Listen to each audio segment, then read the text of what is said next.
Hello and welcome to GK with BK. In this video, we will discuss important questions and answers of biology that are important for Railway Group D and many other competitive exams. So let's start. आज का हमारा पहला प्रश्न है, नर जनन तंत्र में शुक्राणुओं का निर्माण कहाँ होता है? फ्रेंड्स, इस क्वेश्चन का आंसर होगा सेमनीफेरस नलिकाओं। जो नर जनन तंत्र का महत्वपूर्ण हिस्सा होता है टेस्टिस, जो शरीर से बाहर होता है, शरीर से बाहर की ओर, उसमें इस प्रकार के कई छोटे छोटे विभाजन होता है, छोटी छोटी सेमनीफेरस नलिकाएं पाई जाती है टेस्टिस के अंदर। इन सेमनीफेरस नलिकाओं में निर्माण होता है स्पर्म या शुक्राणुओं का, स्पर्म भी बोलते हैं, और इन्हीं के पास में पाया जाता है सर्टोली कोशिकाएं पाई जाती है। इन्हीं के पास में सर्टोली कोशिकाएं इन्हीं के जस्ट पास में पाई जाती है। इसका कार्य क्या होता है? जो सर्टोली कोशिकाएं होती हैं, ये जो स्पर्म है इसका पोषण का कार्य करती है, इसको पोषण प्रदान करने का कार्य करती है। कौन?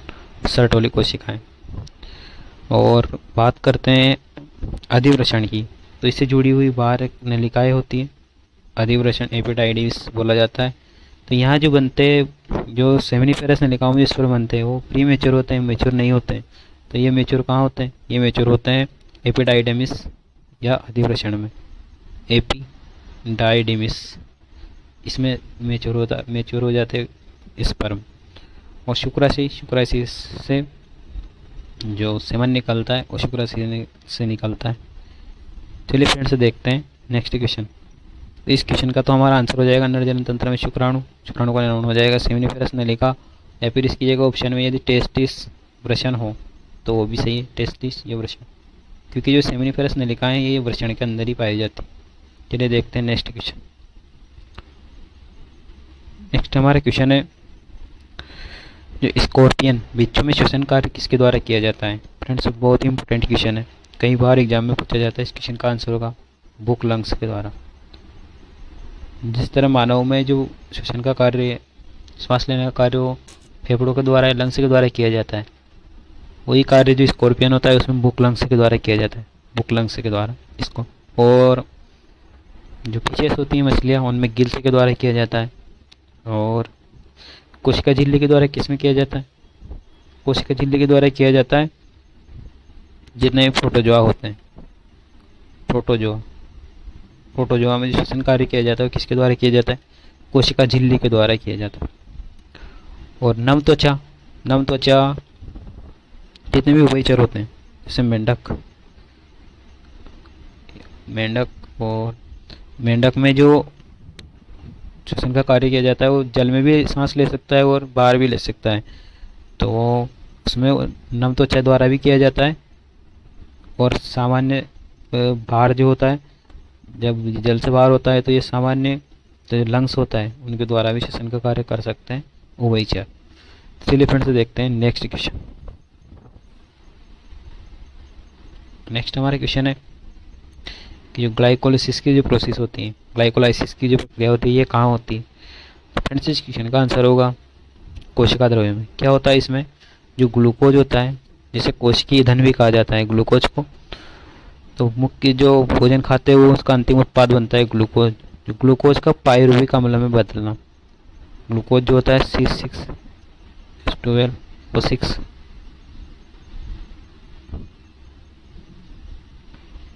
इसका पायरुविक अम्ल में बदलना C3H4 होता है। ग्लूकोज का पायरुविक अम्ल में बदलना क्या कहलाता है? ग्लाइकोलाइसिस कहलाता है। और इसमें कितनी एटीपी का निर्माण होता है? इसमें 10 एटीपी का निर्माण होता है। इसमें 2 एटीपी इस प्रोसेस में खर्च हो जाती है और 8 एटीपी यहाँ से ऊर्जा मिलती है। और इसी पायरुविक अम्ल का वापस जो कोशिका में माइटोकॉन्ड्रिया होती है, माइटोकॉन्ड्रिया में अब जो पायरुविक अम्ल है इसका पाचन, पायरुविक अम्ल से हमें ऊर्जा मिलेगी किसके अंदर? माइटोकॉन्ड्रिया के अंदर। माइटोकॉन्ड्रिया में किसका पाचन? पायरुविक अम्ल का पायरुविक अम्ल को तोड़ा जाएगा, ऊर्जा को उत्पादन किया जाएगा। तो माइटोकॉन्ड्रिया में कितनी एटीपी बनती है? तो यहाँ से नेट एटीपी मिलती है 30, और बाहर से जो मिलती है कोशिका द्रव्य में से वो मिलती है 8। इस तरह हमें एक ग्लूकोज की एक अणु से 38 एटीपी ऊर्जा का निर्माण होता है। तो ग्लाइकोलाइसिस की प्रक्रिया कहाँ होती है? तो कोशिका द्रव्य में। और कैसे चक्र की जो प्रोसेस होती है जिसमें ये पायरुविक अम्ल टूटता है। तो ये प्रक्रिया कहाँ होती है? ये होती है माइटोकॉन्ड्रिया में। तो यहाँ से 30 एटीपी नेट मिलती है ऊर्जा, इसलिए इसे क्या कहा जाता है? कोशिका का ऊर्जागृह कहा जाता है माइटोकॉन्ड्रिया को। और बात करते हैं राइबोसोम को, तो प्रोटीन की फैक्ट्री कहलाती है राइबोसोम। और केंद्रक केंद्रक की खोज किसके द्वारा की जाती है? रॉबर्ट ब्राउन के द्वारा। चलिए फ्रेंड्स देखते हैं नेक्स्ट क्वेश्चन। नेक्स्ट हमारा जो क्वेश्चन है वो है मनुष्य कैसा प्राणी है? तो फ्रेंड्स इस क्वेश्चन का आंसर होगा यूरियोटेलिक। यूरिया के उत्सर्जन के कारण मनुष्य जो होता है, मनुष्य जो यूरिया का उत्सर्जन करता है, इसलिए कैसा प्राणी होता है? यूरियोटेलिक होता है। और ये यूकोटेलिक नहीं, यूरिकोटेलिक, यूरिकोटेलिक।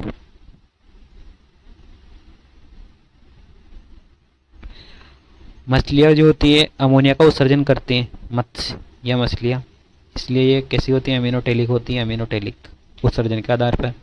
और यूरिकोटेलिक कौन होते हैं? जितने पक्षी होते हैं ये यूरिक अम्ल का उत्सर्जन करते हैं। जब भी कोई पक्षी अपने ऊपर पीठ कर देता है तो उसमें होता है यूरिक अम्ल, इसलिए जो पक्षी होते हैं इनको यूरिकोटेलिक कहा जाता है। फिर फ्रेंड्स हमारे क्वेश्चन का मनुष्य कैसा प्राणी है? तो ये यूरियोटेलिक, यूरिया का उत्सर्जन करता है इसलिए। चलिए देखते हैं नेक्स्ट क्वेश्चन।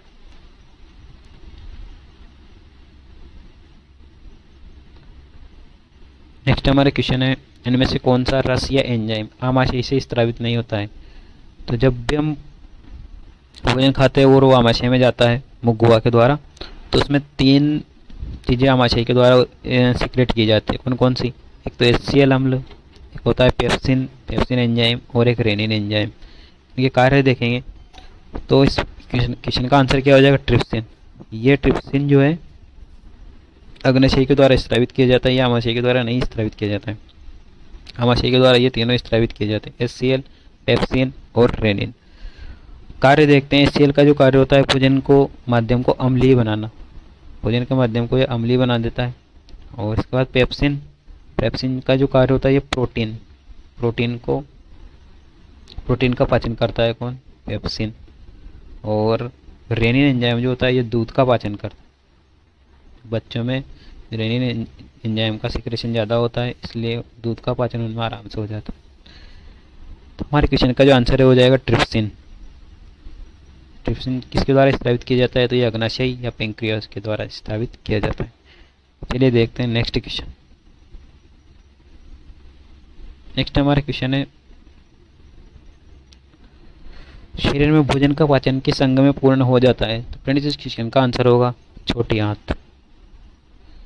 छोटी आंत जो होती है वहाँ पे भोजन का पाचन पूर्ण हो जाता है और वहाँ से अवशोषण भी शुरू हो जाता है। छोटी आंत में ही, छोटी आंत में भोजन का अवशोषण भी शुरू हो जाता है। छोटी आंत में उंगुलीनुमा संरचना होती है, इसकी लंबाई बहुत ज़्यादा होती है इसे। तो इसमें जो उंगुलीनुमा संरचना होती है जिन्हें विली बोला जाता है, विली, इनके द्वारा शरीर से भोजन का जो है स्टार्ट हो जाता है। भोजन का पाचन होने के बाद भोजन का अवशोषण स्टार्ट हो जाता है। कहाँ से? छोटी आंत से ही। क्वेश्चन का आंसर जो है हो जाएगा छोटी आंत। और चलिए देखते हैं नेक्स्ट क्वेश्चन।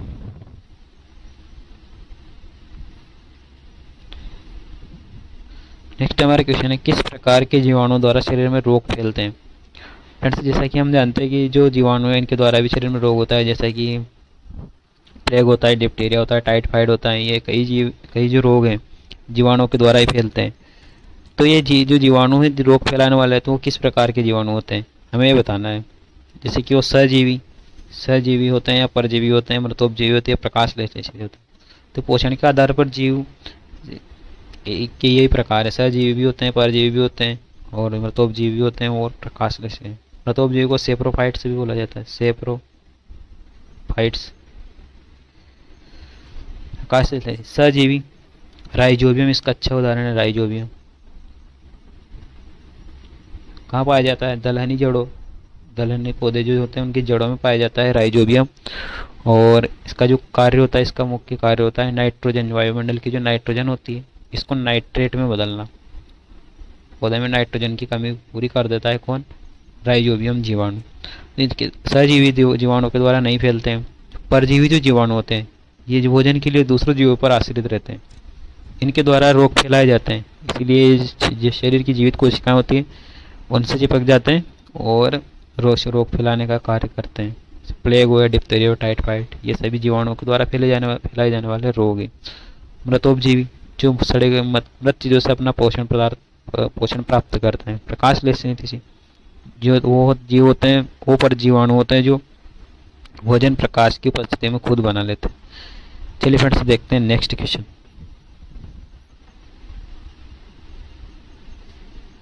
नेक्स्ट हमारा क्वेश्चन है, मैग्नीज की कमी से मटर में कौन सा रोग होता है? फ्रेंड्स मैग्नीज की कमी से मटर में होता है मार्च रोग।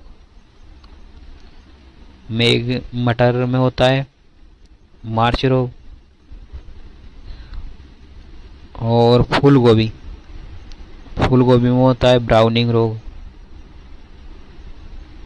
बोरोन की कमी से फूल गोभी में कौन सा रोग होता है? ब्राउनिंग रोग होता है, ब्राउनिंग, यहाँ हम देख रहे हैं।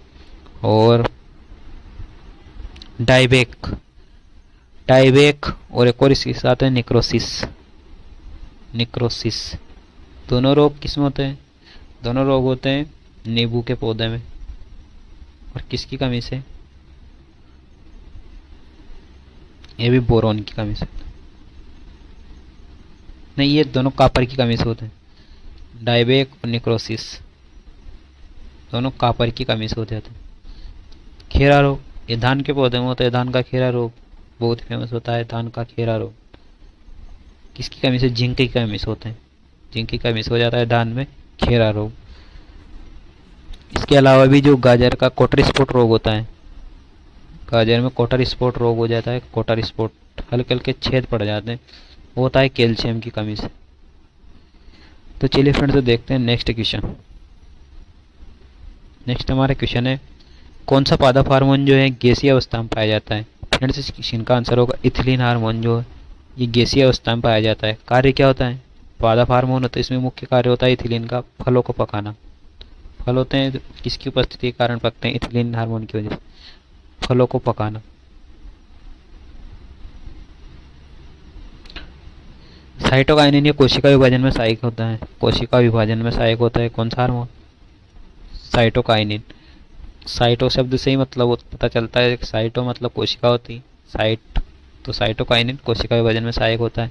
ऑक्सिन, पौधे की जो शीर्ष भाग में जो वृद्धि होती है किस हार्मोन की वजह से होती है? ऑक्सिन हार्मोन की वजह से। और जिब्रेलिन जो हार्मोन है ये पादप हार्मोन है। और इसका कार्य क्या है? इसका कार्य है पौधों की लंबाई में वृद्धि करना। इथिलीन देख के फलों को पकाने का कार्य करता है। इसके अलावा जो एब्सिसिक एसिड हार्मोन होता है, एब्सिसिक एसिड हार्मोन पादप, एब्सिसिक एसिड हार्मोन ये पत्तियों को गिराने में मदद करता है, एब्सिसिक एसिड हार्मोन। इसके अलावा एक होता है ट्रांसम्यूरिन हार्मोन, इसका कार्य होता है जो टूटी फूटी पादप की जो कोशिकाएं उनकी मरम्मत का कार्य कौन करता है? ट्रांसम्यूरिन हार्मोन।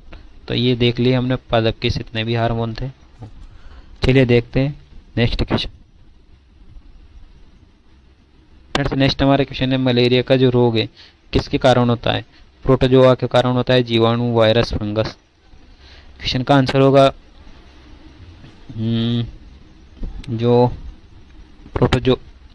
मलेरिया जो रोग है किसकी वजह से होता है प्रोटोजोआ की वजह से।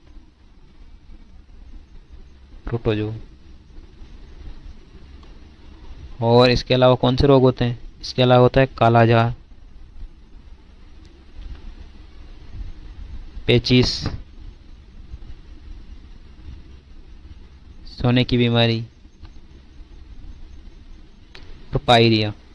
ये सब प्रोटोजोआ की वजह से होने वाले रोग हैं। और जीवाणु की वजह से होते हैं कौन से? Plague, diphtheria.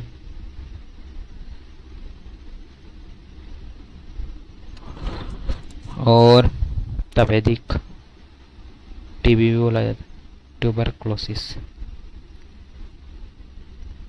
निमोनिया, हेजा, ये सभी बैक्टीरिया वाले रोग हैं। और फंगल वाले रोग कौन से?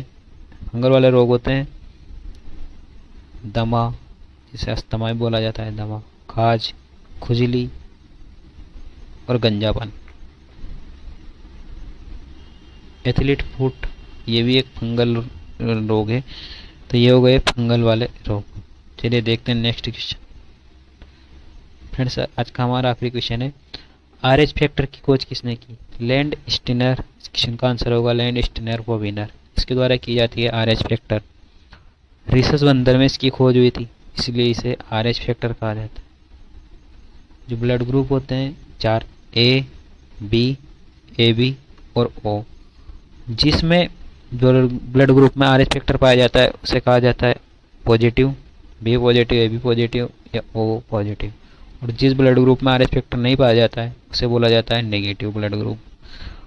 और जो पॉजिटिव ब्लड ग्रुप होते हैं पॉजिटिव, A, B, AB और O, इसी तरह 4 नेगेटिव ब्लड ग्रुप होते हैं।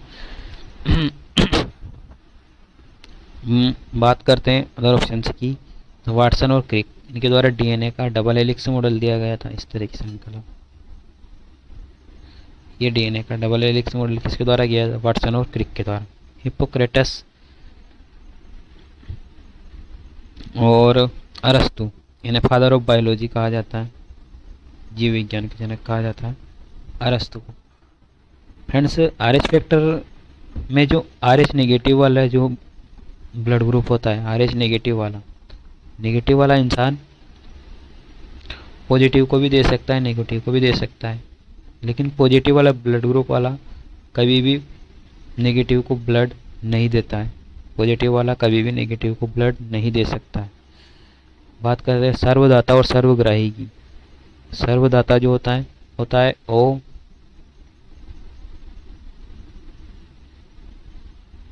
नेगेटिव, O नेगेटिव होता है सर्वदाता।